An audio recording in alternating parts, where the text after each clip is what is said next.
This is Bonnie Laslo, and I'm going to be discussing mixing business with pleasure. One of the tools that I use for that, you can pick up pretty much at Walmart, Target. I want to make sure you have the tools that you can get relatively inexpensively. But this is kind of fun because this is actually like an index card, perforated little booklet. This is one of the methods that I like people to use because if you've got things to do, no one likes to do a to-do list, so we like to call it a commitments list or a commitments booklet.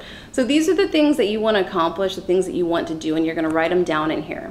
And once you actually accomplish them, you can then rip it out because it has a perforation there, and then you can file it away, and we have that whole organizing system. But this is a fun way to get away from those lists, and it's very handy. You can use it for multiple things.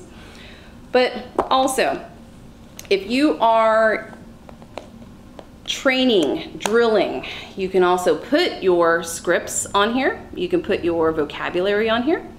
And another item that I have found useful, and this is going to sound a little crazy, I guess, but for those of you that have pets, especially dogs, I want you to write your scripts, or if you're practicing for going out to speak to a seller, write it down on one of these, and then I want you to rehearse it with your pet.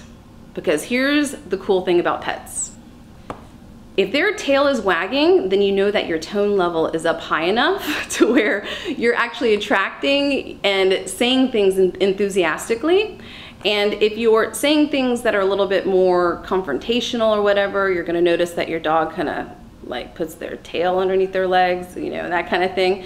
So I have used them as my audience many times, and it's one of those things where it never fails. It helps me out. I know that I've got something down whenever they're just excited as, you know, I am.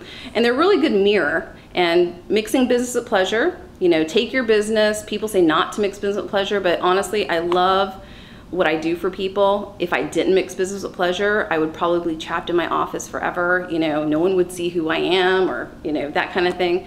So incorporate it into your life. Use your pets, use your friends and family, get some fun stuff, find some game ways to do things. And these are just some of the tips that I have for people, and don't listen to what anyone else says. Go ahead, mix business with pleasure. It's okay. And there's a way you can do it, and I've done it.